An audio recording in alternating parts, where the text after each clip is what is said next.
Salam Kongko Seni Kampung Semar. Nah, ini bersama Pak Sanagra Ismail. Ya. Kita akan membahas banyak hal tentang kesenian, tentang balai budaya, tentang Pak Nazar, dan persiapan pameran-pameran ke depan.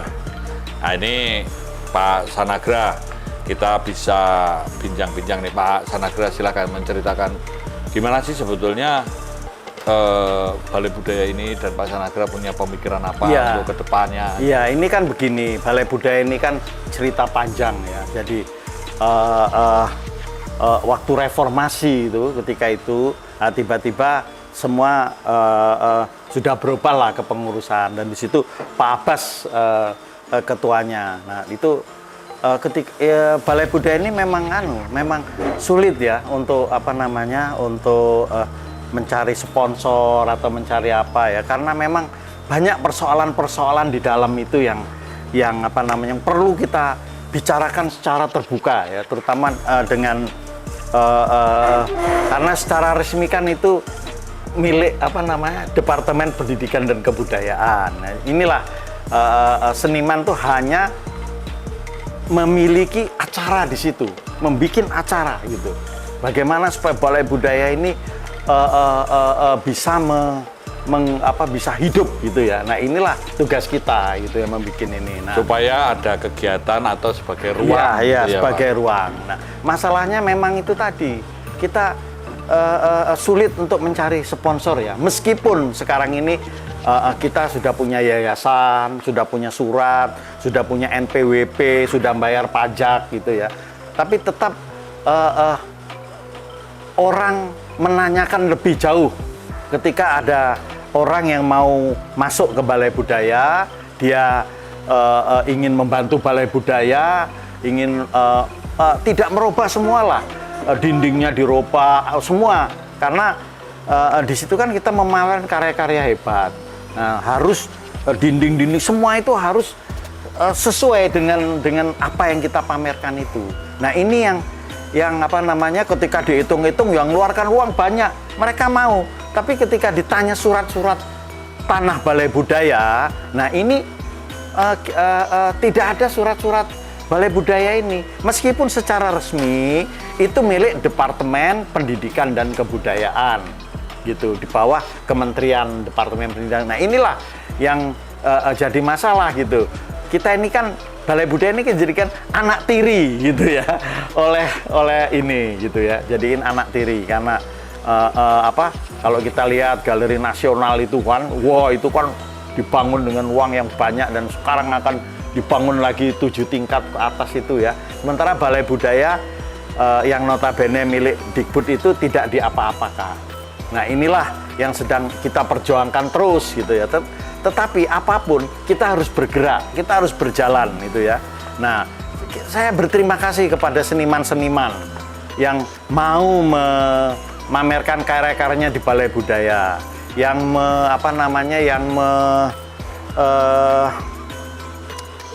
maulah urunan kita ya. Karena di balai budaya itu kan kita perlu bayar listrik, kita perlu bayar kebersihan, kita perlu bayar maintenance. Itu ada genteng bocor, ada tembok yang rontok, yang lumutan, ada semua itu kita perlu itu. Terus kita juga perlu administrasi yang bagus, semua yang bagus. Nah, inilah yang sekarang ini kita kerjakan gitu ya. Kita alhamdulillah ya, ketika COVID orang-orang, toko-toko hebat, restoran-restoran hebat di sekitar Jalan Teresia itu tutup semua, mati, lampu listriknya satu pun tidak ada, tapi balai budaya masih nyala, notabene sederhana, masih nyala. Masih ada semangat ya Pak ya, walaupun ini juga yang penting jangan sampai redup kan gitu ya. Nah Pak Sanagra, kita sekarang juga bincang-bincang untuk persiapan pameran penghormatan buat Pak Nazar. Ini Pak Sanagra, monggo silakan.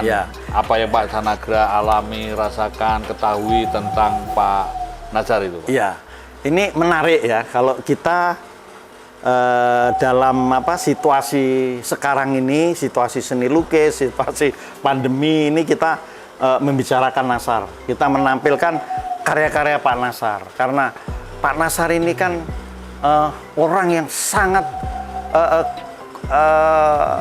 konsekuen ya dalam membangun apa yang dia inginkan dalam seni lukisnya itu. Jadi banyak orang bicara tentang Pak Nasar itu tentang kemiskinannya gitu. Kalau saya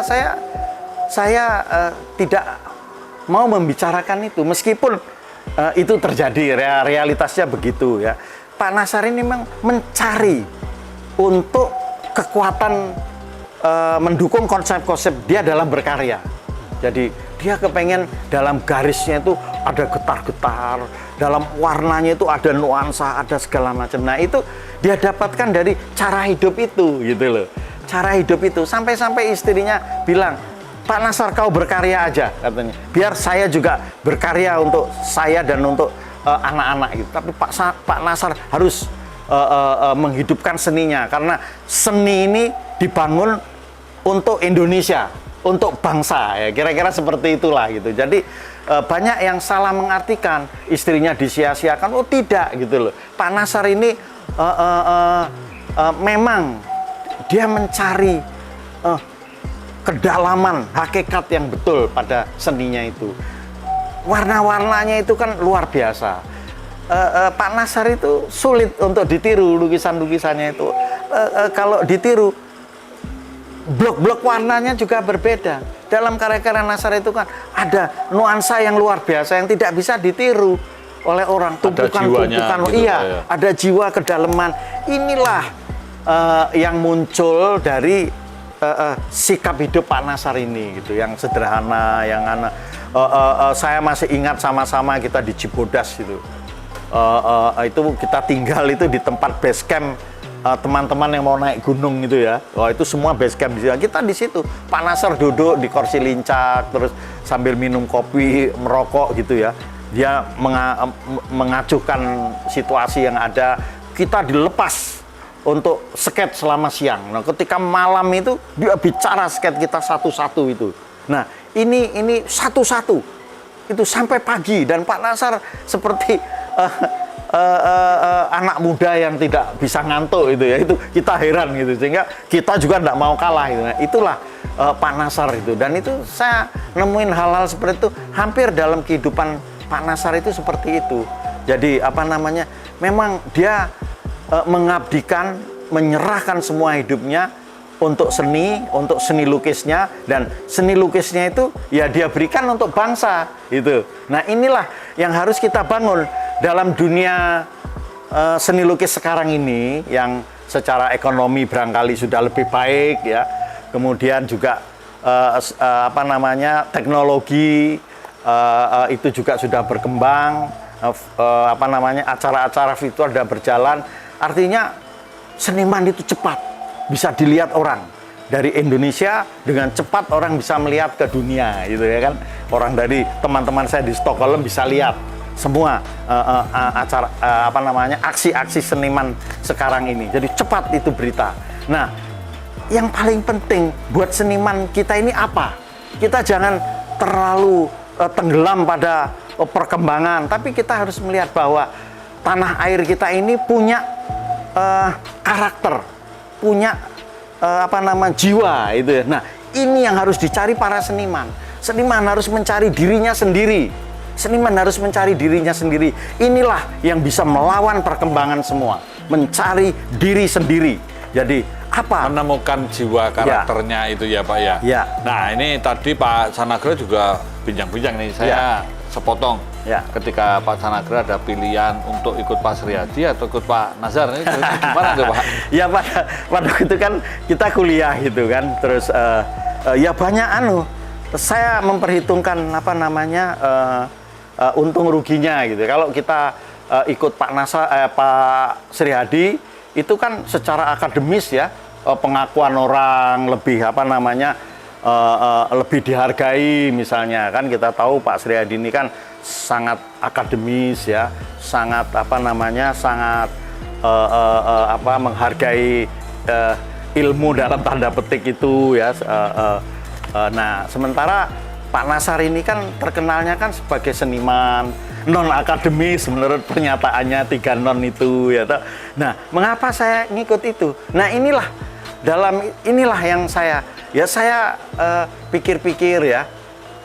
Oke, kalau gitu saya memilih Pak Nasar karena saya ingin menjadi seniman gitu ya. Saya ingin menjadi seniman. Jadi dari awal saya masuk saya ingin menjadi seniman. Tetapi seniman tidak bisa hanya seniman saja gitu ya. Seniman harus belajar gitu. Nah, itulah kemudian saya memilih masuk sekolah karena di sekolah itu di akademi itu kan ada disiplin-disiplin, ada teori-teori yang harus kita hargai, ada semuanya gitu. Nah, kalau di dalam dunia seniman bebas ya kita tidak menemukan hal-hal seperti ini. Berbeda ketika Pak Nasar dulu itu, Pak Nasar itu selalu mencari teman-temannya yang dari Eropa, seperti Trisno Soemardjo pulang.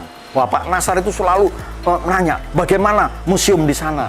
Bagaimana Picasso yang Anda lihat di museum-museum sana? Aslinya itu kayak apa gitu. Nah, Pak Nasar ini orang yang pandai mencari, pandai merayu para seniman-seniman yang pulang dari luar negeri. Ayib Rosidi pulang, apa? Sehingga tenggelam dalam dunia sastra. Itu Pak Nasar gitu loh. Pak Trisno Soemardjo, kemudian Pak OE, ya semua orang-orang dari luar negeri itu semua dia bangun gitu. Pak Nasar sendiri sempat mau diajak ke Jepang oleh salah satu seniman ya, diajak ke Jepang untuk jadi seniman tamu di sana. Ya, Pak Nasar menolak ya karena sebenarnya tidak menolak ya, tapi dalam tanggapan saya, tapi memang situasi itu tidak mendukung Pak Nasar lah ya, sehingga Pak Nasar tidak jadi berangkat. Tetapi hal-hal semacam inilah yang menarik dari Nasar. Jadi saya oke lah, saya memilih seniman. Jadi saya kepengen hidup menjadi seniman. Ya. Nah, hidup menjadi seniman itu bukan berarti kita tenggelam dalam dunia keseniman. Yang seperti saya katakan tadi, seniman itu butuh ilmu, ya, butuh pengetahuan gitu loh. Lah, saya mencari terus teman-teman bule-bule, teman-teman di seniman-seniman di luar negeri itu saya surati. Jadi saya koresponden terus. Saya rajin mendatangi kedutaan-kedutaan itu ya. Zaman saya SMA itu saya bingung kalau dari Jogja pergi ke Jakarta, saya mau ngapain gitu. Kerjaan saya main ke kedutaan-kedutaan. Kalau ditanya bapak saya, ngapain kamu pergi? Mencari suasana dunia dalam diri saya gitu ya. Nah, dalam kenyataannya itu tiba-tiba saya diundang belajar di Kongsskolan itu, sekolah di Swedia. Saya bertemu dengan teman saya yang dia membawa pameran dari negaranya di tim. Lalu saya dekati, kita bicara-bicara, terus akhirnya saya diundang ke sana gitu.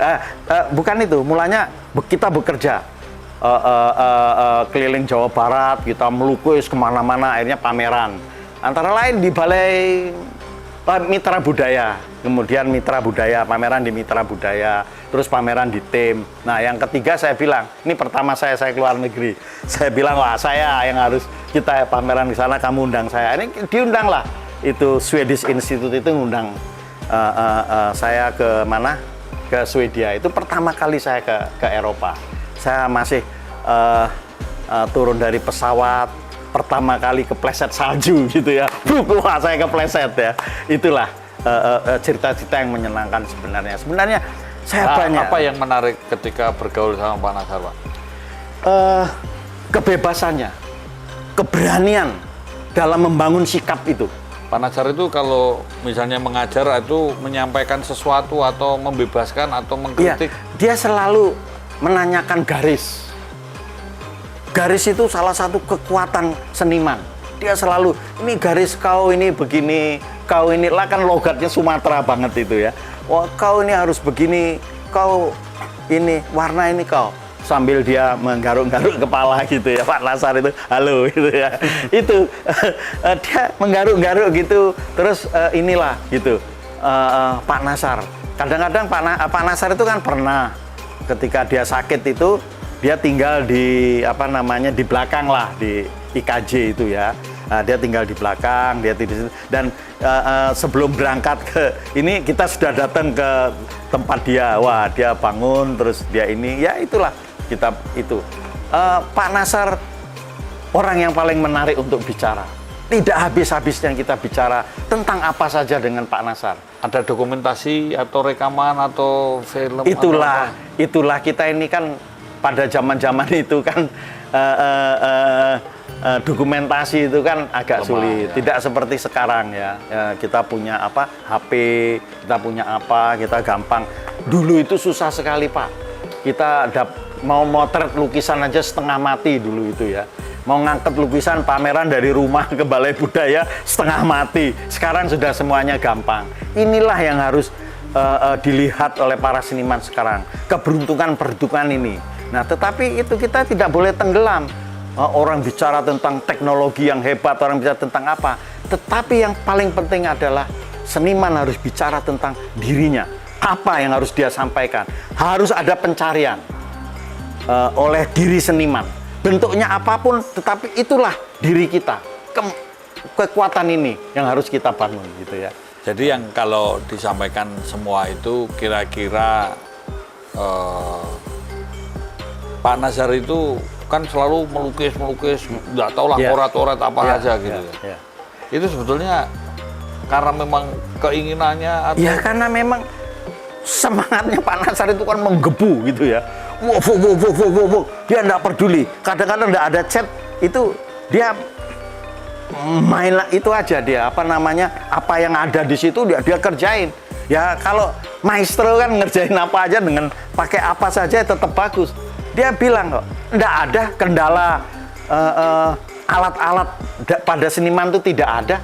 Arang saja bisa kita bikin bagus. Ketika sakit pun juga melukis tuh. Ya ketika sakit itu ya setidaknya kan dia tuh kan senang merenung gitu ya. Wah, dia menatap ke depan gitu.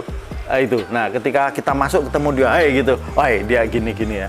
Begitulah dia. Begitu dia megang kertas ya dia selalu begini kan jongkok gini, ada kertas di sini. Dia menulis kadang-kadang. Surat-surat malam itu kan dia tulis lama di Balai Budaya. Dia duduk di sudut Balai Budaya itu, sebelah kanan tulisan itu dia duduk, terus dia jongkok kakinya naik gitu.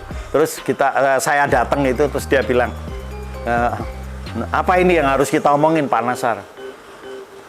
Itu aja kalau lihat pohon bambu. Dulu di depan Balai Budaya itu ada pohon bambu kuning. Kau lihat aja itu pohon bambu itu. Nah, kita bicarakan aja itu katanya gitu ya. Sederhana sekali sebenarnya ide atau inspirasi itu ya. Tetapi yang tidak sederhana itu di balik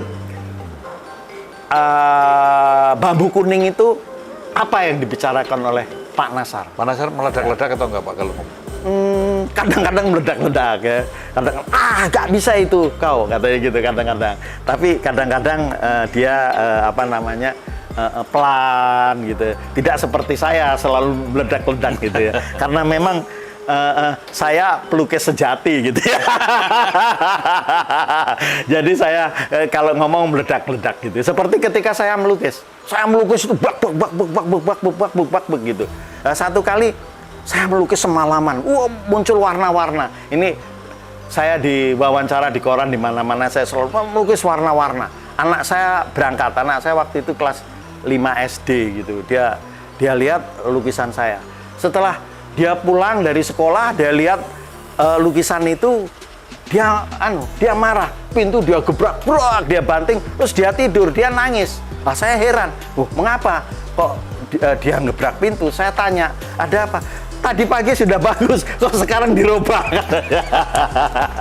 Dia marah sama, tadi pagi bagus, banyak warnanya, kok sekarang dirubah gitu. Nah, kalau nyeritain begini kan, kita kan harus bersemangat. Seni harus dibangun dengan semangat. Karena itu dari kecintaan. Kecintaan itu ya semangat begitu ya. Nah, ini kita memang ketika membicarakan seni, mulai dari dalam ya. Karena itu yang membangkitkan rohnya. Ini untuk ini juga menarik ini. Oh iya. Pak Rusli ini. Wah, ini juga pelukis yang menarik gitu ya. Memang kan kita tuh literasi referensinya memang masih terbatas. Iya, memang. Jadi kita susah untuk. Jadi begini, gitu. Kalau ada Avandi, ada Sujoyono, ada Hendra Gunawan, ya ada Rusli, ya ada Nasar, ya ada Zaini, ada OE, ada banyak itu loh, dan lain-lainnya. Indonesia ini sebetulnya sangat luar biasa. Saya kira dimanapun atau kapan juga kita melihat banyak orang yang memiliki kualitas karya yang bagus. Cuman memang kadang-kadang kita ini mengabaikan, atau kalau karena masih ada dianggap sepele, biasa-biasa. Nanti setelah nggak ada baru merindukan kembali. Ini Pak Sanagra untuk closing, silakan pesan apa untuk persiapan pameran ini, monggo sampaikan. Saya kira memang yang kita perlukan, yang di dunia seni lukis perlukan itu catatan tentang pelukis, buku-buku tentang pelukis, apapun bentuknya gitu ya, itu memang harus ada. Nah, saya gembira karena Nasar sudah ada beberapa buku tentang Nasar. Rencananya juga kita dalam pameran itu akan menulis buku tentang Pak Nasar. Ini sesuatu yang menggembirakan, dan saya berharap kepada semua orang-orang yang banyak duit di Indonesia ini gitu. Ini harus bangga dengan seniman-seniman Indonesia. Paris kalau tidak ada seniman-seniman tidak bisa hebat. Swedia tidak ada seniman, tidak ada hebat. Indonesia seniman harus kita bangun bersama. Orang-orang yang kaya-kaya harus bisa membikin buku-buku seniman, karena tidak hanya untuk seniman, tetapi untuk diri orang-orang itu sendiri. Buku-buku tentang seniman itu satu kebanggaan. Ketika dia ulang tahun, ketika dia hari perkawinan, yang dia bagi bukan hadiah-hadiah gelas atau piring, tetapi buku-buku tentang pelukis. Ini harapan saya. Memang seni budaya menjadi pilar peradaban bangsa. Oleh sebab itu, dari Balai Budaya kita memulai dari segala kekurangan dan keterbatasannya. Dan kita memang mempersiapkan untuk selalu memberi apresiasi kepada para seniman-seniman kita yang sangat luar biasa. Oke. Pas Adam.